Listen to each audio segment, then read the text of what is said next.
네, 7월 2일 7월의 첫 주 주일 예배 오신 교회 여러분을 진심으로 환영합니다. 우리 시간 마음을 모아서 경건하게 하나님께 예배 드리겠습니다. 다 함께 묵도하시겠습니다.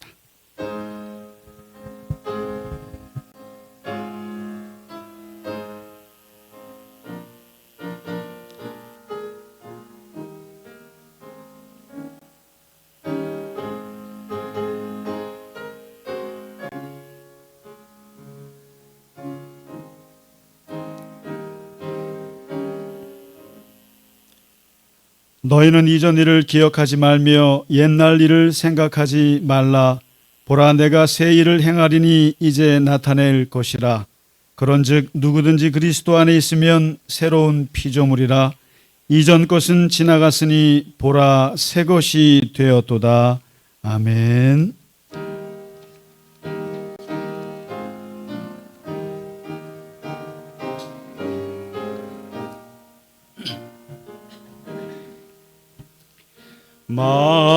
만유의 주제 존귀하신 예수, 사람이 되신 하나님,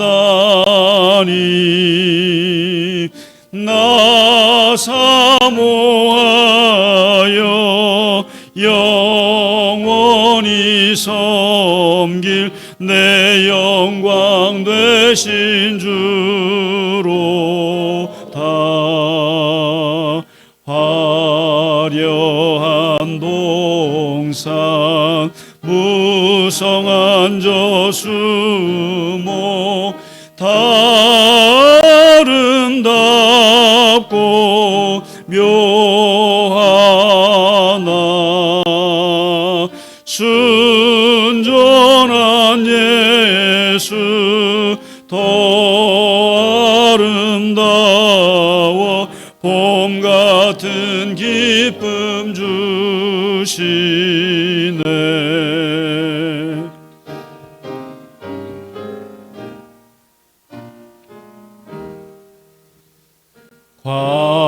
광명한 해와 명랑한 저 달빛 수많은 별들 빛나나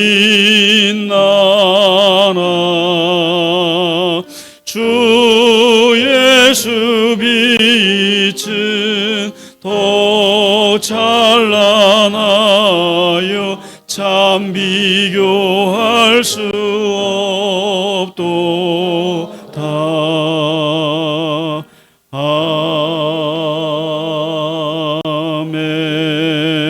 아멘. 사도신경으로 우리의 신앙을 고백하겠습니다. 나는 전능하신 아버지 하나님 천지의 창조주를 믿습니다. 나는 그의 유일하신 아들 우리 주 예수 그리스도를 믿습니다.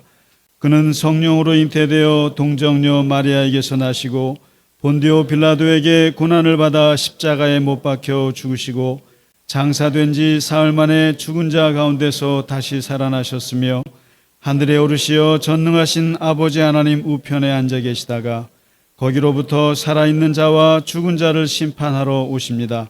나는 성령을 믿으며 거룩한 공교회와 성도의 교제와 죄를 용서받는 것과 몸의 부활과 영생을 믿습니다. 아멘. 오늘의 교동문 시편 65편입니다. 하나님이여, 찬송이 시온에서 주를 기다리오며 기도를 들으시는 주여, 모든 육체가 주께 나아오리이다.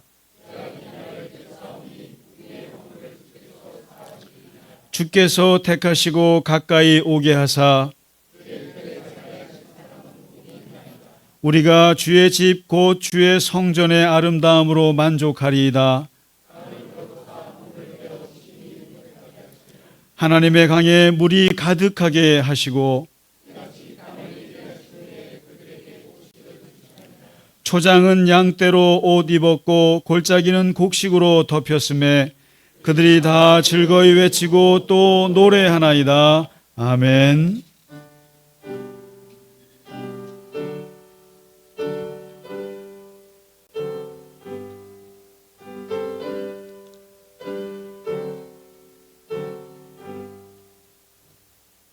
찬양 성부 성자 성령 성삼일체께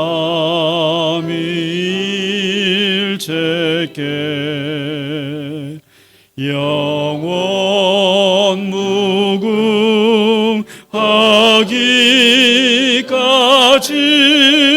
영광을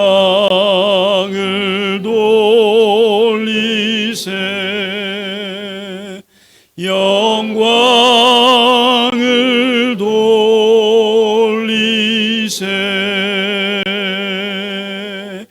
아멘.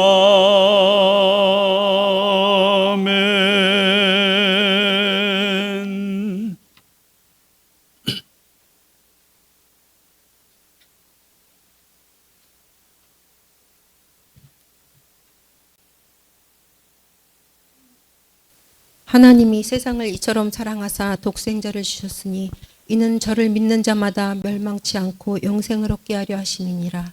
할렐루야. 우리에게 아들을 내어주시고 그가 십자가의 길을 걷도록 하신 아버지 하나님의 사랑에 찬양을 올려드립니다. 또한 이렇게 좋은 예배처에서 함께 모여 예배할 수 있게 해주셔서 감사합니다. 아멘. 예수님께서 내가 곧 길이요 진리라고 선포하셨음에도 우리는 이 세상이 만들어 놓은 허상과 기준에 빠져 매일을 허우적거리며 살고 있는 부족한 자들임을 고백합니다. 세상 모든 것을 다 가진 니고데모에게 거듭나지 아니하면 하나님의 나라를 볼 수 없다고 진리로 그를 권면하셨고, 세상 기준으로는 가장 허랑방탕하며 가치 없는 여자인 사마리아 여인에게도 직접 찾아가셔서 내가 주는 물을 마시는 자는 영원히 목마르지 아니하다며 그에게 구원을 선물하셨습니다. 이런 기독교의 가치가 성경에 다 써 있는데도 오늘날 우리는 보이는 것과 보고 싶은 것, 과학으로 증명되는 것과 믿고 싶은 것만 믿는 소위 검증된 인간 세상을 누리고만 싶어 합니다.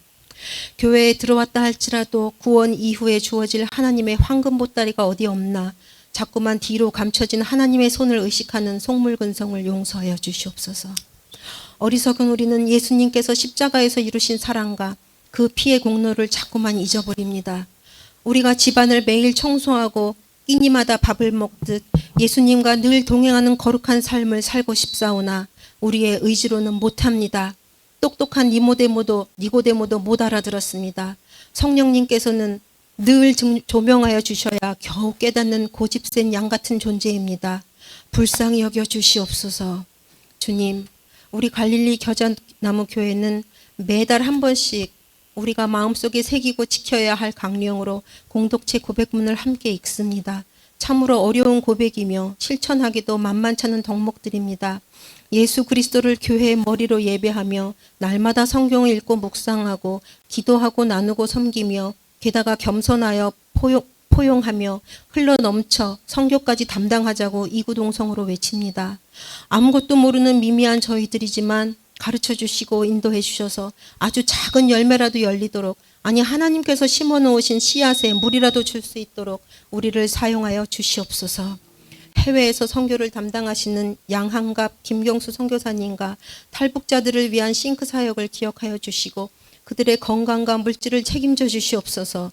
우리 교회의 구제 사역이 점점 더 많은 곳으로 확장되어 기쁜 감당이 되기를 원하나이다. 최홍옥 집사님의 건강을 회복시키시다. 한 집사님의 가정이 무거운 짐을 벗고 함께 예배하고 찬양하고 애찬을 나누는 날이 빨리 오기를 소망합니다.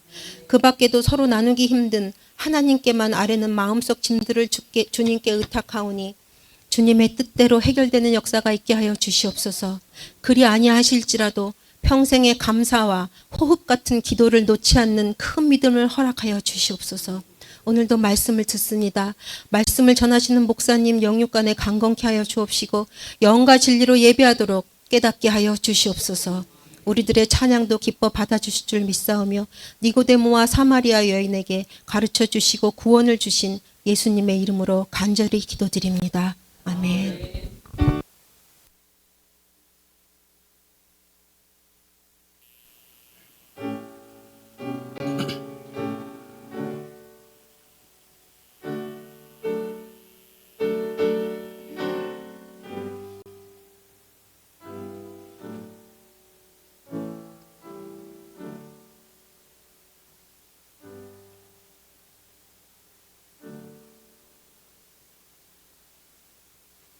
아멘.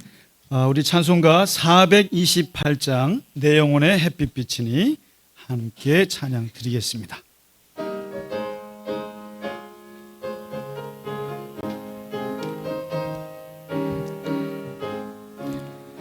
내 영혼의 햇빛 비치니 주 영광 찬란해. 이 세상 어떤 빛보다 이 빛 더 빛나네. 주의 영광 빛난 광채 내게 비춰 주시옵소서. 그 밝은 얼굴 배울 때 나의 영혼 기쁘다. 내 영혼에 노래 있으니 주 찬양합니다. 주 귀를 기울이시사 다 듣고 계시네. 주의 영광 빛난 광채 내게 비춰 주시옵소서. 그 밝은 얼굴 배울 때 나의 영혼 기쁘다.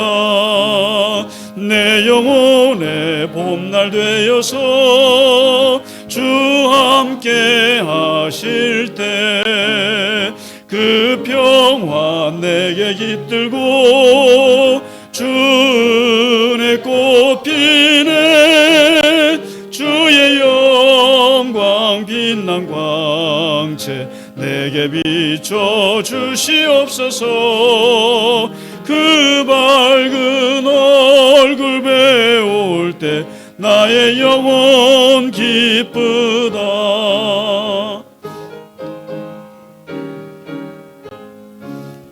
내 영혼에 희락이 있고 큰 소망 넘치네. 주 예수 복을 주시고 또 내려주시네. 주의 영광 빛난 광채 내게 비춰 주시옵소서. 그 밝은 얼굴 배울 때 나의 영혼 기쁘다. 아멘. 네, 교회 소식을 몇 가지만 전해드리겠습니다. 우리가 매월 첫 주는 성찬주일로 이렇게 지키게 되는데요. 오늘 성찬을 함께 하도록 하겠습니다. 여러분 저 앞에 있는 이게 이번에 새로 이렇게 제작한 성찬대입니다. 이따가 열면 아시겠습니다만은 우리가 사실은 작은 소망이 이루어졌어요. 저는요. 그러니까 교회가 항상 그 강대상이 2개가 있으면 참 좋은데 보통 교회들은 한쪽에 설교 강단, 한쪽은 사회 강단, 또 이제 대표기도 강단 이렇게 하는데 그건 아닌 것 같고요. 하나는 그냥 말씀 강단이 하나 있고 하나는 성찬대가 있으면 딱 좋습니다. 그래서 교회는 항상 주일마다 말씀과 성찬 이 2가지가 이렇게 좌우로 있으면 참 좋은데 우리는 아직 좌우로 하기에는 조금 공간이 너무 넓어서 그냥 앞뒤로 이렇게 했습니다. 그래서 이렇게 성찬대를 우리 심장론이 만드신 이 강대상과 모든 색깔을 다 맞췄어요. 그렇게 소박하게 성찬대를 만들었는데 이따가 보시고 그리고 오늘은 나오지 마시고요. 그 자리에서 가만히 기도하고 계시면은 저랑 우리 김성수 집사님하고 같이 이렇게 배잔을 돌아가면서 하겠습니다. 앉아서 받으셔서 드시고 기도하시면 되겠습니다. 네, 그렇게 하도록 하겠습니다. 네, 그리고 한 가지 수요 성경 공부 지금 잠언 계속 하고 있고요. 그리고 우리가 이제 오늘이 새해 2번째입니다. 그러니까 이제 6월 2023년도도 이제 6개월, 반년이 다 끝나고 오늘이 이제 후반기 첫 주가 되겠습니다. 교회는 다른 종교와는 달리 이 재정 보고를 철저하게 하는 종교 중에 하나가 이 기독교예요. 그래서 이제 상반기에 우리가 얼마나 헌금을 했으며 또 얼마나 썼고 또 얼마나 남았고 또 특별히 이렇게 또 이 예배처를 마련하면서 또 얼마나 들어갔는지 또 혹시 또 부족한 건 없는지 해서 상반기 이 재정을 다음 주에 보고하도록 하겠습니다. 그래서 들어보시고 우리 교회가 어떻게 돌아가고 있구나 같이 보고를 들으시면 좋겠습니다. 그래서 이번에 재정부장 되신 우리 최 집사님께서 이제 보고를 해주실 겁니다. 기대하시기 바랍니다. 네, 그리고 한 가지 우리 교회 재밌는 현상이 하나 있는데요. 보통 일찍 오시면은 앞자리를 앉아서 늦게 오는 분들은 항상 뒤에 앉는 게 전통인데 우리 교회는 항상 먼저 오시는 분들이 뒷자리부터 앉아요. 그래서 여러분 앞자리에 앉고 싶으신 분들은 늦게 오시면 됩니다. 늦게 오시면은 앞자리가 남아 있는데 네. 앞자리도 잘 채워주시고 그렇게 하셔서 뒤에 오시는 분들이 나중에 이렇게 오실 때 저게 좀 머쓱하신 거죠. 그러니까 뒷자리 좀 자리 남겨주시면 감사하겠고 앞자리도 좀 많이 사랑해 주시고요. 그래서 아무래도 저랑 가까이 있는 게 싫으셔서 그러신 것 같아서 제가 금요일 날 청소하면서 좀 뒤로 더 밀어봤어요. 뒤로 하여튼 저보다 좀 멀리 있게 해봤는데 의자 책상 깨끗하죠? 예, 금요일에 제가 이 청소를 하면서요 그랬습니다. 이번 주에는 이게 흘려놓은 먼지가 많아서 제가 이제 행주로 이게 하나하나 닦으면서 말이죠. 이게 여기 이상만 장로님 자리 거기 기도했습니다. 제가 닦으면서 이렇게 자리 닦으면서 기도하면서 닦았습니다. 창문도 닦고 그랬는데 너무 좋아요. 그러니까 제가 이런 얘기하니까 목사님 청소해서 어떤 우리가 가야 되는 거 아니까 안 오셔도 돼요. 진짜로. 그러니까 요 공간에 제가 아주 청소하면서 너무 기쁘고 이렇게 여러분 이 내가 앉아 있는 의자를 놓고 기도하는 교회가 어디 있겠어요? 아이고 안 웃으시네. 네. 그래도 목사가 내 의자 놓고 기도한다 생각하면 좋지 않으세요? 그래서 이렇게 청소해서 깨끗할 겁니다. 그래서 제가 너무 마음이 기쁘고 좋습니다. 이게 우리 예배처다 하고 다시 한번 감사드리고요. 늘 감사드립니다. 네, 오늘 우리 새로 오신 분들 좀 소개 좀 했으면 좋겠어요. 이제 우리 소개해도 될까요? 윤 집사님 뒤에 우리 네, 뵌분 같기도 하고 우리 김영환 집사님 사모님이시세요? 김재영 씨 어머니세요? 아이고 반갑습니다. 오랜만에 뵙습니다. 박수로 환영해 주시기 바랍니다. 아이고 예. 제가 왔다 갔다 옛날에 뵀었는데 오랜만에 뵀더니 잘 못 알아볼 뻔했습니다. 지난주에 우리 둘째 아드님 와서 농구공을 반납하고 갔어요. 근데 농구공 가져가라 그랬더니 그게 비행기에서 바람을 빼야 된다고 망설이더라고요. 그래서 제가 이제 받아가지고 이번 주에 한번 농구를 오랜만에 했습니다. 길거리에서 했는데 그게 좀 싸구려 농구공이라 잘 안 들어가더라고요. 하여튼 너무너무 반갑습니다. 예, 그래갖고 오늘 우리 권미경 선교사님 또 김 목사님 오늘 오셨는데 목사님께서 또 수술을 하시고 오늘 오셨습니다. 이제 필리핀으로 이번에 가시죠? 7월 17일에 예, 아마 저희 교회에서는 이제 아마 인사차 오시게 됐는데 목사님 건강하시고 또 필리핀 가셔서도 사역 잘 하시기 바랍니다. 큰 박수 환영해 주시기 바랍니다. 네, 고생 많으셨습니다, 목사님. 네, 우리 옆에 분들하고 같이 인사하실까요? 주님의 이름으로 축복합니다. 주의 이름으로 사랑합니다. 예, 오랜만에 오신 분들도 계시고, 예, 누가 오셨나? 네. 아유, 반갑습니다. 네, 고맙습니다. 건강하시기 바랍니다. 건강하시기 바라고.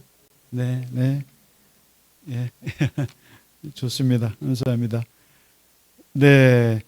자, 오늘 우리가 준비한 찬양, 예수를 나의 구주 삼고, 우리 연습 안 하신 분들도 그냥 다 같이 일어나셔서 하나님께 드린다 생각하시고 찬양 드리겠습니다. 다 함께 찬양 드리겠습니다.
감사합니다. 우리 오늘 우리에게 주신 말씀 요한복음 4장 19절에서 26절 말씀이 되겠습니다. 네, 지난주 사마리아 여인과의 대화 후반부의 중요한 부분이 되겠습니다. 우리 같이 천천히 읽도록 하겠습니다. 여자가 이르되 주여 내가 보니 선지자로소이다. 우리 조상들은 이 산에서 예배하였는데 당신들의 말은 예배할 곳이 예루살렘에 있다 하더이다. 예수께서 이르시되 여자여 내 말을 믿으라. 이 산에서도 말고 예루살렘에서도 말고 너희가 아버지께 예배할 때가 이르리라. 너희는 알지 못하는 것을 예배하고 우리는 아는 것을 예배하노니 이는 구원이 유대인에게서 남이라. 아버지께 참되게 예배하는 자들은 영과 진리로 예배할 때가 오나니 곧 이때라. 아버지께서는 자기에게 이렇게 예배하는 자들을 찾으시느니라. 하나님은 영이시니 예배하는 자가 영과 진리로 예배할지니라. 여자가 이르되 메시아 곧 그리스도라 하는 이가 오실 줄을 내가 아노니 그가 오시면 모든 것을 우리에게 알려주시리이다. 예수께서 이르시되 내게 말하는 내가 그라 하시니라. 아멘. 예수님께서 그 사람들을 치유하시는 것을 보시면은 아주 독특한 특징이 하나 있어요. 제가 주보에 예수님의 치유편을 한 몇 편을 썼지 않습니까? 거기에 아마 느끼셨겠습니다마는 예수님께서 다양한 사람들을 만나셔서 치유를 하실 때 이 단계가 있어요. 아픈 사람들이 다 몸이 육체가 아픈 사람이 있고 마음이 아픈 사람이 있고 영이 아픈 사람이 있었어요. 그래서 예수님은 육체가 아픈 사람은 육체를 고쳐주시고 또 마음이 아픈 사람, 대표적으로 오늘 사마리아 여인 같은 경우는 마음이 아픈 사람이에요. 그리고 영이 아픈 사람, 귀신 들린 사람들, 이런 사람들이 다양하게 있어요.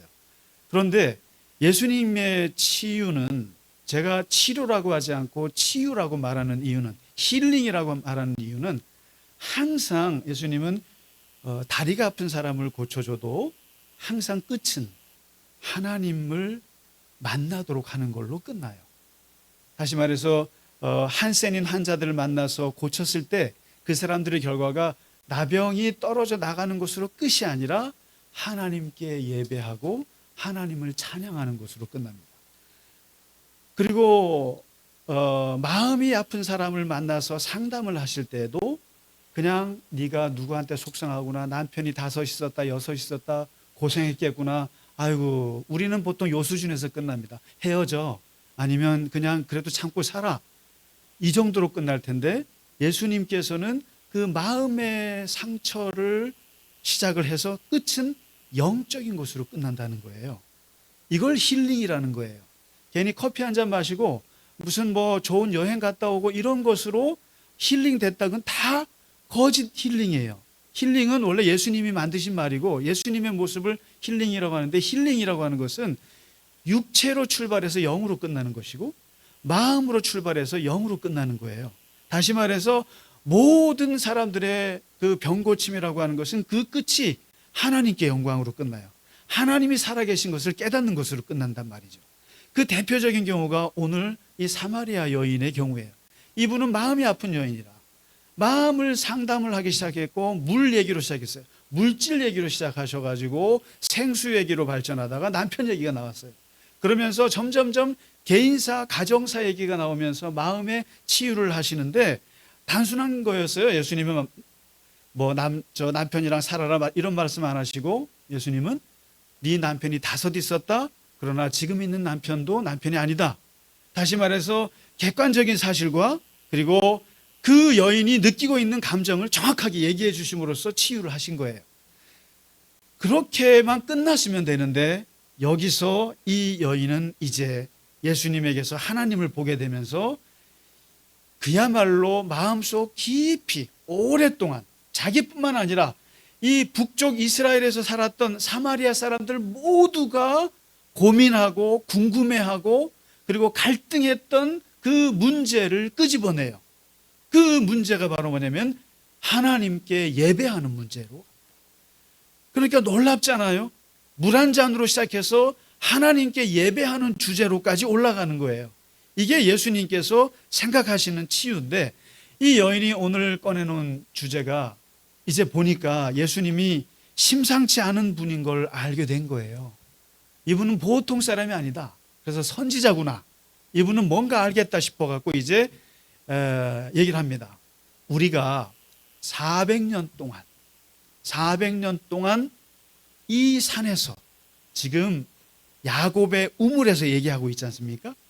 이 야곱의 우물이 어디에 있냐면은 그리심산이라는 산에 있는 거예요.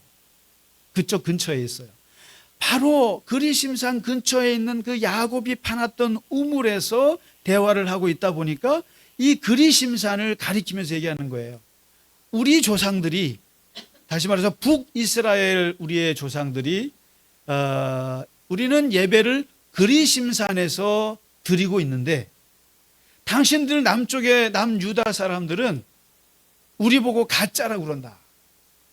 예배는 예루살렘이 이거지. 예루살렘이 뭡니까? 다윗이 들어갔던 곳이고 솔로몬이 살았던 곳이고 솔로몬 성전을 세운 곳이 예루살렘이 참 원조인데, 어디 사마리아 여기 그리심산에 거기서 예배를 드리느냐 하고 거짓말이라고 얘기한다는 거예요. 이게 왜 그러냐면요, 지난주에 말씀드렸다시피 남북이 갈라졌지 않습니까? 우리나라하고 똑같아요. 어쩌면 그렇게 똑같은지 몰라요. 갈라져 갖고 북쪽이 이스라엘이고 남쪽이 유다지 않습니까? 근데 남쪽에는 다윗이 세웠고 솔로몬이 세워서 정통성이 있어요. 여기에 예루살렘 성전이 있어요. 그런데 이 반란에서 빠져나간 이 이스라엘, 북쪽 이스라엘은 정통성이 없어요. 그리고 나라도 먼저 망했어요. 그런데 나중에 이제 남유다도 다 망하지 않습니까? 망하고 70년 동안 고생하고 돌아와서 이 예루살렘 성전을 다시 지을 때 북쪽 사마리아 사람들이 여기도 망했지 않습니까? 우리랑 같이 지읍시다. 우리도 돈 낼게. 우리도 예루살렘 성전에서 예배 드릴 수 있도록 우리도 좀 돈 낼 테니까 같이 합시다 그랬어요. 그런데 남쪽의 유다 사람들이 어떻게 합니까? 뭔 소리야? 이 더러운 인간들. 이방 민족들의 피가 섞여갖고 혼혈아가 된 너희들하고 우리가 어떻게 섞여? 하고는 예루살렘 성전을 유대인들끼리만 짓는 거예요. 그러니까 사마리아 사람들이 막 방해하고 막 그런 적이 있었어요. 그러다가 북쪽 사마리아 사람들이 안 되겠다. 우리도 성전 짓자. 그래가지고 예수님 오시기 400년 전에 바로 이 그리심산에다가 사마리아의 대표적인 산 그리심산, 이게 어떤 산입니까?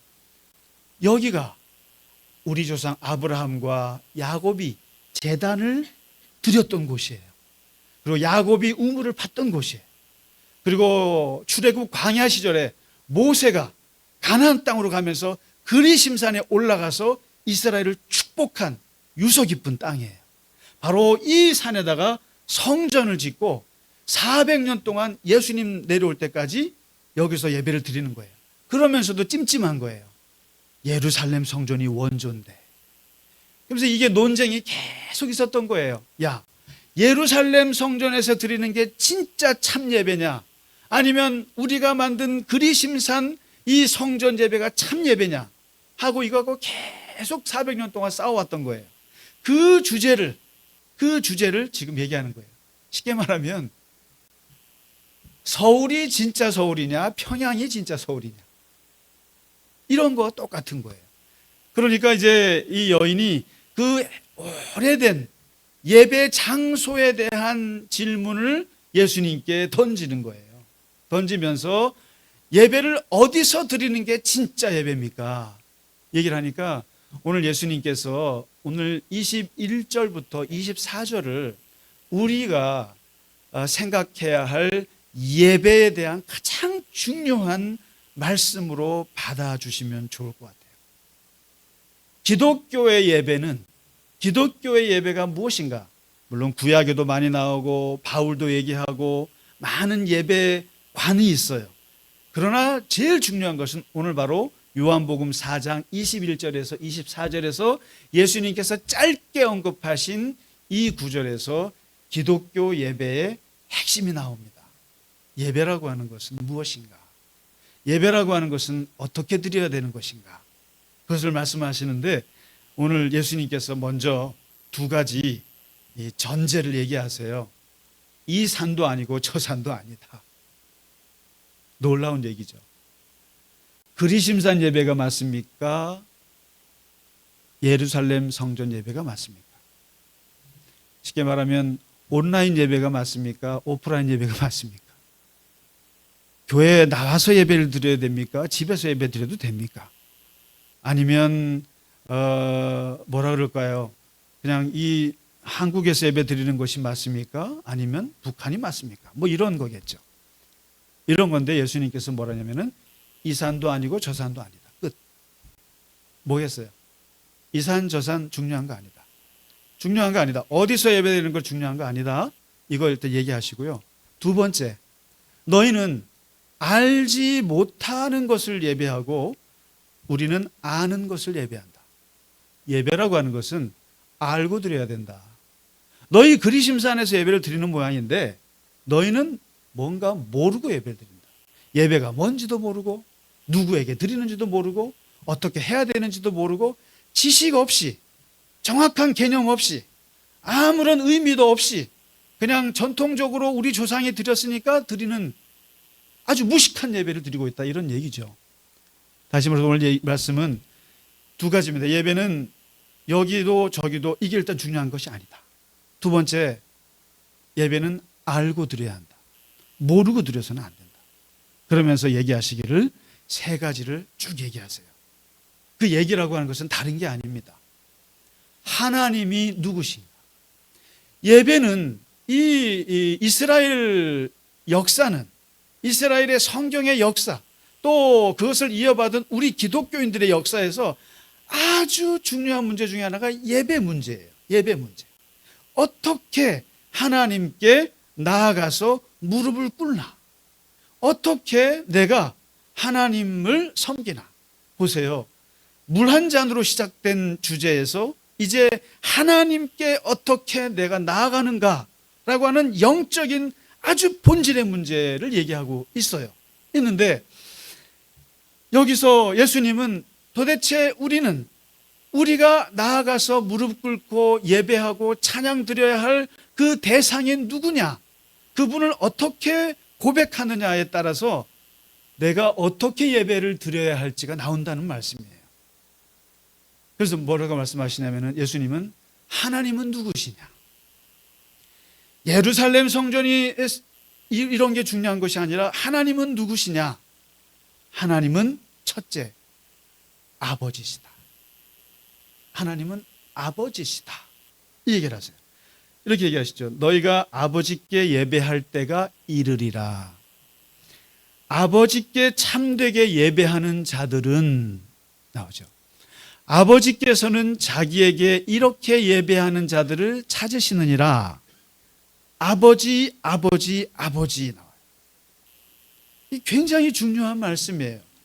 구약의 유대인들이 드렸던 예배에 그 지금까지 내려왔던 예배, 그야말로 패러다임을 확 뒤집으시는 말씀이에요. 옛날에는 이렇게 드렸어요. 하나님의 이름이요, 구약에 한 30가지가 넘어요.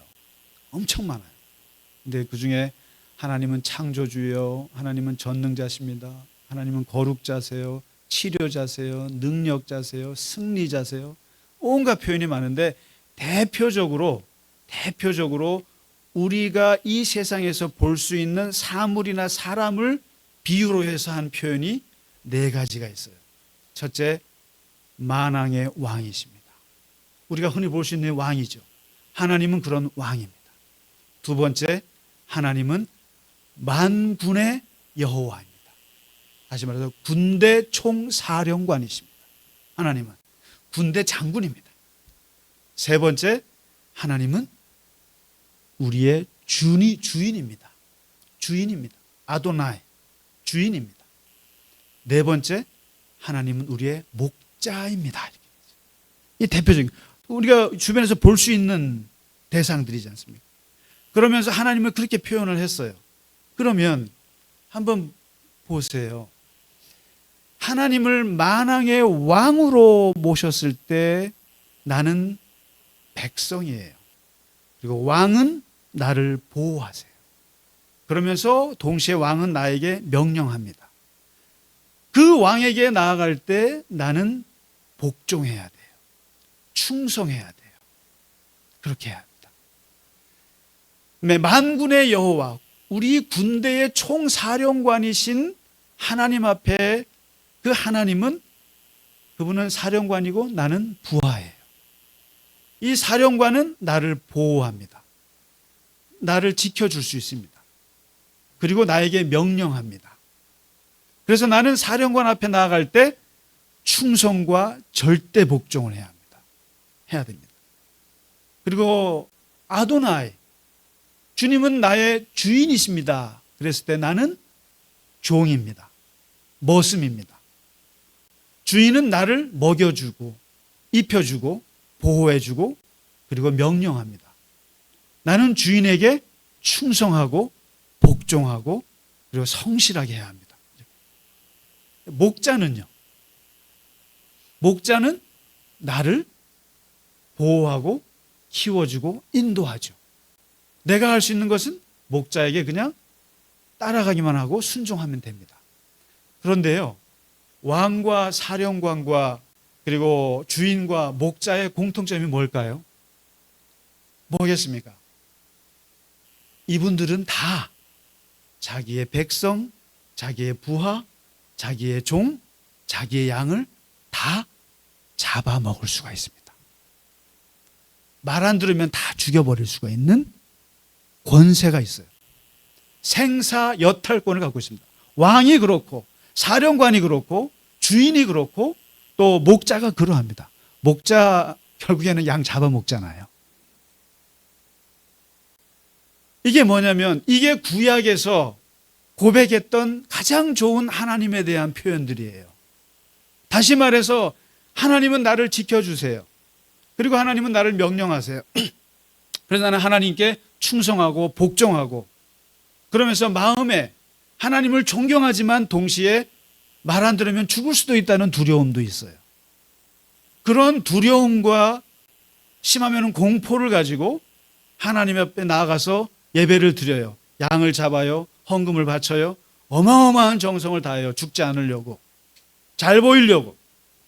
이게 구약의 예배였고 이것이 너희가 드렸던 지금까지의 예배 방식이었다. 지금도 기독교인들 중에는 하나님을 왕으로, 사령관으로, 주인으로, 그리고 목자 드린단 말이죠. 그런데 오늘 예수님께서 얘기하시는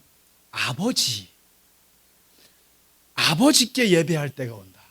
왕이 아니라, 사령관이 아니라 아버지께 예배할 때가 오는데 그 아버지 하면 너희는 무슨 생각이 떠오르냐? 아버지 하면 아버지는 나를 낳으신 분이죠. 벌써 차원이 달라요. 나를 그분의 몸에서 나를 낳은 분이고 기르시는 분이고 양육하는 분이고 나를 보호하고 인도하고 모든 것을 다 쏟아붓는 게 아버지다. 아버지다. 그러면 그 아버지 앞에 나는 뭐냐? 아들이고 딸이다. 그 아들과 딸이 아버지께 나아갈 때 무슨 마음으로 나아가냐? 무슨 마음으로 나아갑니까? 두려운 마음으로 나아갈 수가 없어요. 사랑하고 존경하고 좋고 재밌고 기쁘고 즐겁고 기대가 되고 오늘은 용돈을 얼마나 줄까? 그리고 오늘은 뭘로 나를 채워줄까? 기대와 기쁜 마음으로 나가는 것이 아버지다. 여기서 말하는 아버지는 옛날에 자식들 막 죽일 수 있는 그런 아버지가 아니에요. 누가복음 15장의 아버지입니다. 예수님 말씀하시는 아버지는. 당자의 비유에 나오는 그런 아버지예요. 그런 아버지 앞에 예배할 때가 온다, 너희들은. 그러니까 새로운 기독교의 예배는 아버지께 나아가듯이 기쁜 마음으로, 기대하는 마음으로, 믿음을 가지고 그리고 사랑하는 마음으로 나아가는 그런 예배여야 된다. 다시 말해서 예배는 공포의 예배가 아니다 이거죠. 여러분 혹시 이 자리에 나오실 때 공포스러운 마음으로 나오셨어요? 혹시 내가 옷 잘못 입으면 하나님께서 번개를 쳐서 나를 예배 중에 죽일까? 그런 마음을 갖고 나오신 분들은 없을 거예요. 바로 이것은 예수님께서 새로 바꾸신 예배 때문에 그런 거예요. 아버지는 비록 내가 연약하고 뭔가 문제가 있더라도 품어주시는 분이지. 그러니까 나를 용서하시고 그래서 내가 예배에 와서도 자도 돼요. 예배 중에 그냥 피곤하시면 주무세요. 괜찮아요. 그러니까 이 자리에 와서 왜냐하면 아버지이기 때문에 그런 거예요. 무서운 게 없는 거예요. 어떻게 보면 그래서 제가 그러잖아요. 기독교는 어떤 의미에서 죄송합니다. 싸가지가 없는 종교다. 예수님 때문에 그렇게 됐어요. 조금 율법을 좋아하고 FM을 좋아하고 그런 걸 다 규율을 좋아하는 스타일의 사람들이 볼 때는 짜증나는 게 기독교예요. 이게 무슨 예배야. 제사도 이렇게 안 해. 최소한 유세차 충문이라도 읽으면서 무릎 꿇고 절이라도 하는데 전부 다 의자에 앉아가지고 앞에만 쳐다보고 앉아요. 그리고 심지어는 잠까지 자요. 그냥 이렇게 자유로울 수가 있느냐? 예, 자유로울 수 있습니다. 왜냐하면 아버지라. 일단 왜 그러냐면 아버지도 무섭죠. 아버지도 훈계가 대단하시죠. 그러나 예수님께서는 이 구약에서 너무나 공포스러운 예배에 빠져들었던 유대인들에게 완전히 바꿔주는 거예요. 하나님을 그렇게 접근하지 마라. 하나님을 그렇게 접근해서는 너희는 이게 안 된다는 거예요. 하나님과 가까이 하나님을 사랑해야지 하나님께 복종하고 안 하면 죽고 이런 거래 관계로 하나님을 대하지 마라. 하나님을 아버지로서 생각하고 예배할 때가 오리라. 이 얘기를 하고 있습니다. 그리고 두 번째 예수님께서 얘기하시는 것이, 그럼 하나님은 아버지이신데 어떤 아버지시냐? 하나님은 영이시다. 하나님은 영이시다. 푸뉴마. 성령이시다. 거룩한 영이시다. 아버지께 참되게 예배하는 자들은 영으로 예배할 때가 온다. 영으로 예배할 때가 온다. 하나님은 영이시니 예배하는 자가 영으로 예배해야 한다. 그러니까 왜 그렇습니까? 이게 영으로 예배한다. 이게 이제 3장에 니고데모 때 얘기하셨잖아요. 사람이 물과 성령으로 나지 않으면 하나님 나라를 볼 수 없다. 그러니까 성령으로, 영으로 깨치지 않으면 하나님 나라를 볼 수 없는 거예요. 예, 하나님 나라를 보는 사람이 많은 것 같잖아요. 안 그래요. 특히 이 자본주의 사회에서는 물질이 하나님이에요. 이런 사회에서 사람들은요, 영을 얘기하면 미쳤다고 생각해요. 다시 말해서 사람이 영으로 깨치지 않으면, 이 어리, 사람의 정신이 깨치지 않으면 하나님 나라를 볼 수가 없어요. 볼 수가 없다는 거죠. 그리고 육으로 난 것은 육일 뿐이에요. 물질은 물질이에요. 돈은 돈일 뿐이에요. 그러나 영은 영이에요. 다른 차원이라는 거예요. 그리고 영은 바람과 같아서 마음대로 분다 그랬잖아요, 예수님께서. 마음대로 불어서 어디서 불어서 어디로 가는지 모르는 게 영이에요. 너희는 영으로 예배드려라. 영적으로 예배드려라 라는 말은 뭐겠어요? 바람 같은 마음으로 하나님이 언제 어떻게 역사할지를 모른다라는 거예요. 지금 보세요. 우리가 지금 예배를 이렇게 드리면서도 하나님께서 각자에게 어떻게, 어떤 말씀으로 깨닫게 되고 어떻게 역사하실지는 모르는 거예요.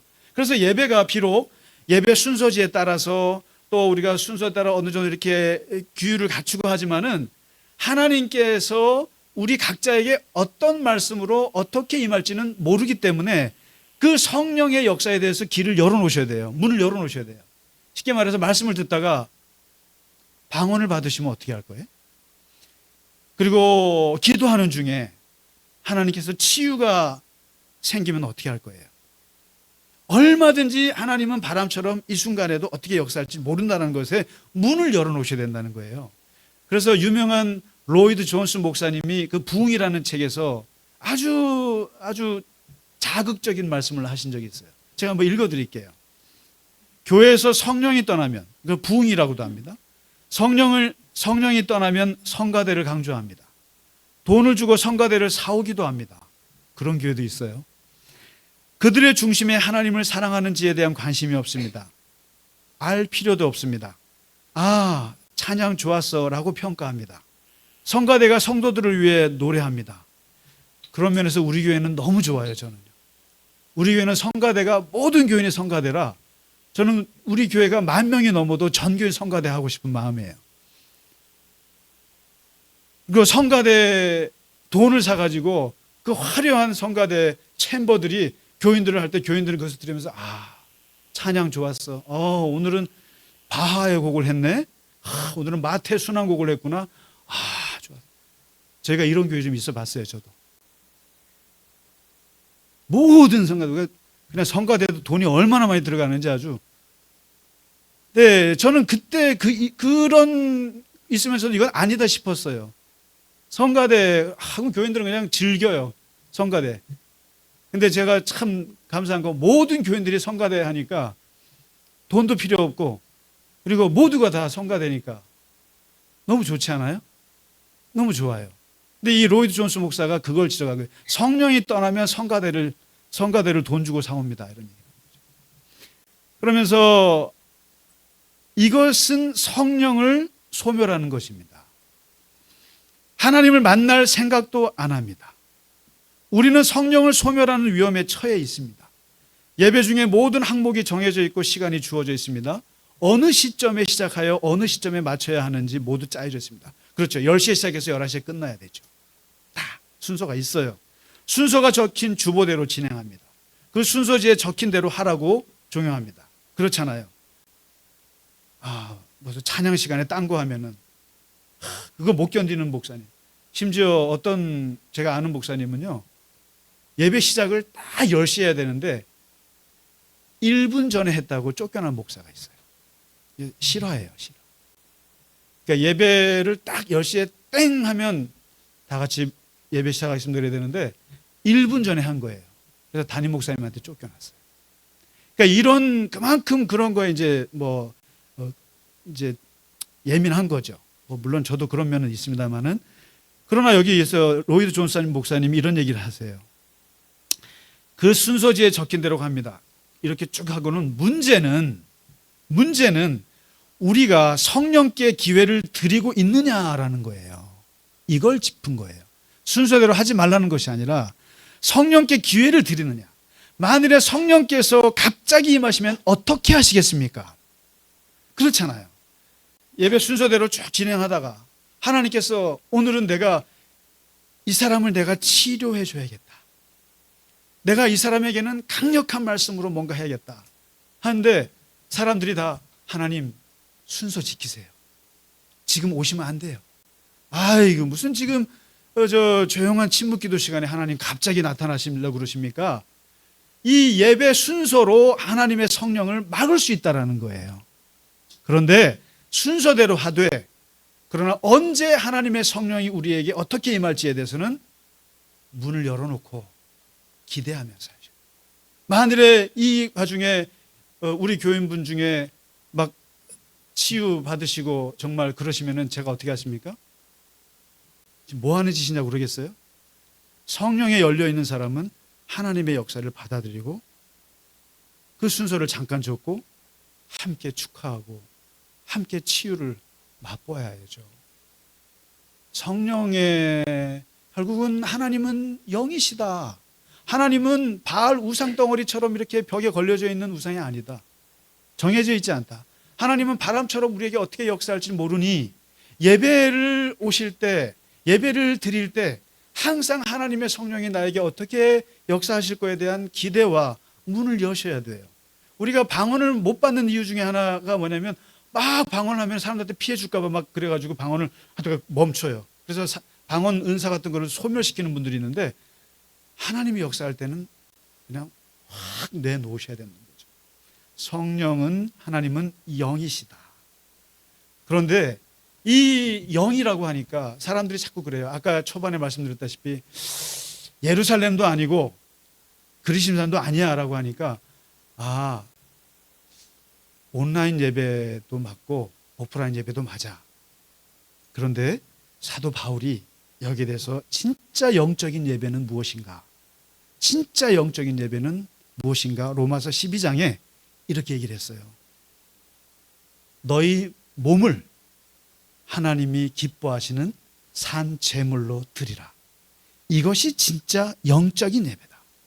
영적인 예배라고 하니까 마음으로 드리는 예배라고 착각을 해요. 정신적으로 드리는 예배로 착각하는데, 영적인 예배는 몸을 갖다 바치는 게 예배예요. 이게 영적인 거예요. 다시 말해서 몸이 와서 하나님 앞에 드리는 거예요.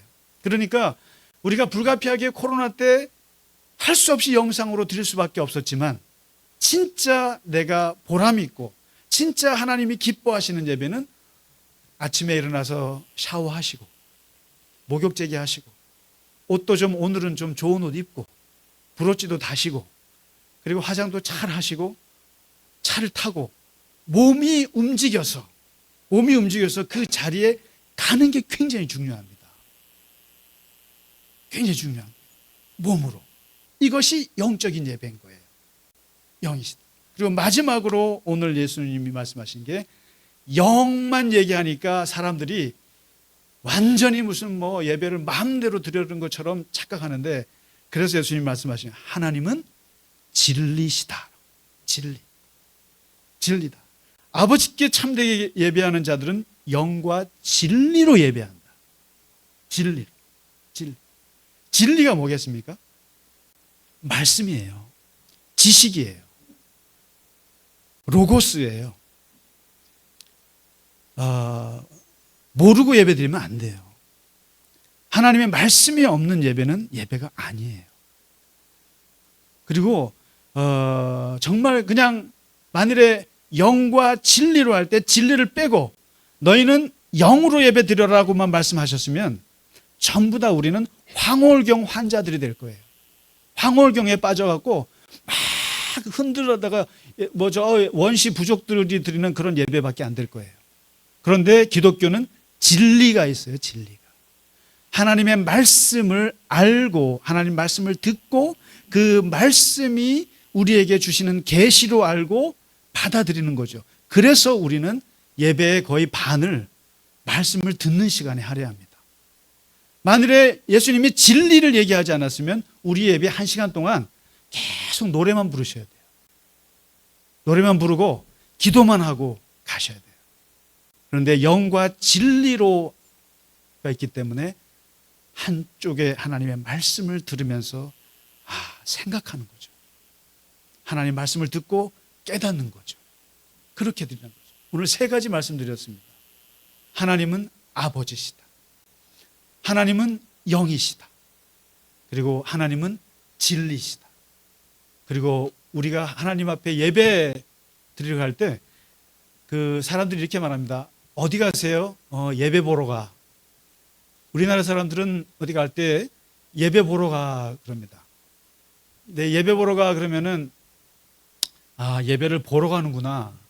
그래서 이제 예배를 드리러 간다고 안 하고 예배를 보러 간다 그래요. 이게 어떤 습관에서 나왔겠습니까? 이게 우리가 옛날에 어르신들도 보면은 논에 일하러 갈 때 뭐라 그럽니까?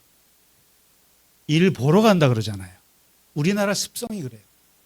그래서 제가 한번 곰곰이 생각해 봤어요. 왜 일하러 간다고 안 하고 일 보러 간다고 그럴까? 일하러 간다고 하는 게 되게 좀 천하다고 생각한 것 같아요. 그러니까 나는 내가 곡괭이 가지고 일하러 가지만은 말할 때는 일 보러 가. 나는 일 안 하고 가서 일 봐. 그리고는 가서 열심히 일해.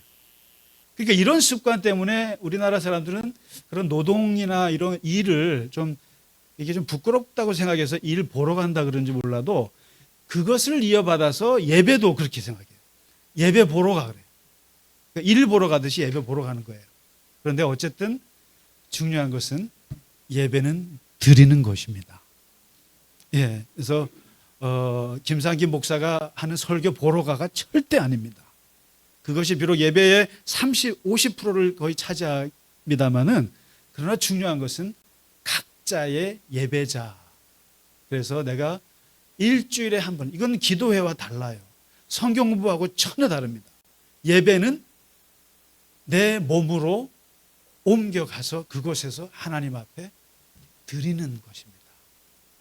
그러다 보면 하나님께서 아버지로서 우리에게 오셔서 우리에게 어떠한 필요한 것을 주실지, 바람처럼 우리에게 어떻게 주실지, 또 그 진리의 말씀 안에서 우리에게 어떻게 역사하실지 기대하시면서 하나님의 은혜를 누리시기 간절히 바랍니다. 우리 시간 좀 말씀이 길었습니다마는 성찬 예식을 함께 하겠습니다.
떡을 떼어 주시면서 이르시기를 이것은 내 몸이니 이것을 먹을 때마다 나를 기억하라고 말씀하셨습니다.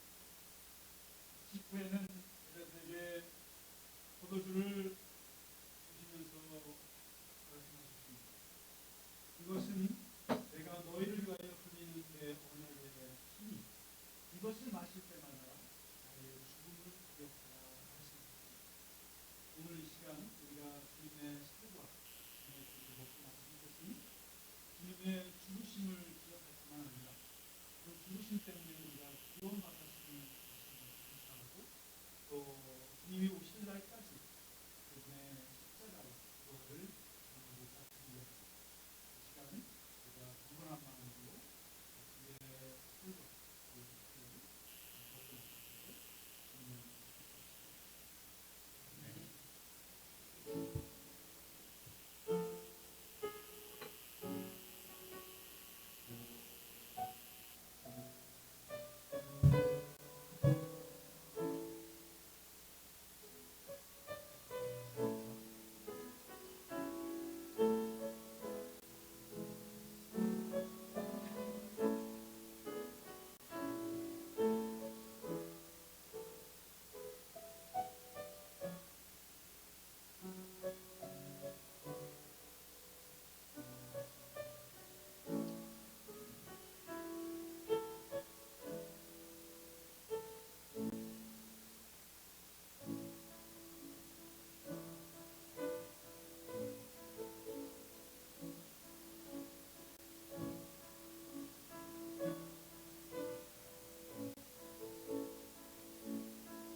네, 우리 모두 찬양하라 내 영혼아 함께 부르면서 봉헌하시고 예배를 마치도록 하겠습니다.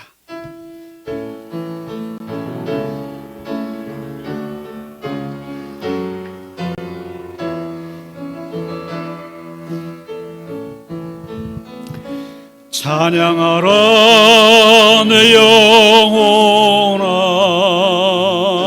찬양하라 내 영혼아, 내 속에 있는 것들아 다 찬양하라. 감사하라 내 영혼아, 감사하라 내 영혼아, 내 속에 있는 것들아 다 감사하라.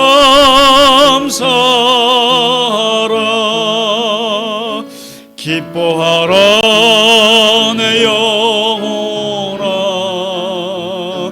기뻐하라 내 영혼아, 내 속에 있는 것들아 다 기뻐하라. 송축하라, 송축하라 내 영혼아, 송축하라 내 영혼아, 내 속에 있는 것들아 다 송축하라. 아버지 하나님 감사합니다. 우리가 아버지께 예배하는 주님의 이 귀한 예배를 드릴 수 있게 하여 주셔서 감사합니다. 하나님은 영이셔서 우리가 영으로 예배할 수 있게 하여 주셔서 감사합니다. 하나님의 말씀이셔서 진리셔서 진리 안에서 예배할 수 있게 하여 주셔서 감사합니다. 하나님, 무엇보다 예배 가운데 임하시는 하나님의 성령의 하나님의 말씀의 뜻을 깨닫게 하시고 우리 안에 역사하신 하나님의 놀라우신 임재하심 가운데 하나님 기뻐하게 하시고 감격하게 하시고 세상 가운데서 승리하게 하여 주시옵소서. 하나님 아버지, 우리가 하나님의 역사에 하나님 아버지 문을 닫고 나의 생각과 나의 편견으로 주님의 역사를 막지 않게 하여 주시옵시고 우리의 마음을 활짝 열어서 바람처럼 임하시는 하나님의 성령의 역사를 맡게 하시며 하나님의 인도하심을 따라 살아가게 하시고 하나님의 역사 가운데 하나님 앞에 순종하며 그 길을 걸어갈 때 하나님 안에서 큰 기쁨과 영광이 되게 하여 주시옵소서. 하나님 아버지, 우리 교우들 한 분 한 분 붙잡아 주시고 특별히 최 집사님 하나님의 능력으로 힘입어서 일어나게 하여 주시옵시고 아버지 하나님, 우리 이제 필리핀으로 선교를 가시는 우리 목사님과 선교사님 그 가정에 하나님의 놀라운 동행하심이 함께 하셔서 그 길에 놀라운 하나님의 열매와 하나님의 역사가 있게 하여 주시옵소서. 아버지 하나님, 이 시간 주 앞에 드린 예물이 하나님 함께 하시고 이 예물이 쓰여지는 곳에 하나님의 놀라운 역사가 있게 하시고 특별히 드린 손길을 기억하셔서 늘 하나님 동행하시고 하나님 형통으로 인도하여 주시옵소서. 이제는 우리 주 예수 그리스도의 크신 은혜와 하나님 아버지의 지극하신 사랑과 성령의 감화 감동 위로 역사하심이 오늘 주 앞에 아버지께 예배하고 영으로 예배하고 진리로 예배하는 모든 당신의 사랑하는 하나님의 자녀들 머리 위에 이제로부터 영원까지 함께 하시기를 간절히 축원하나이다. 아멘.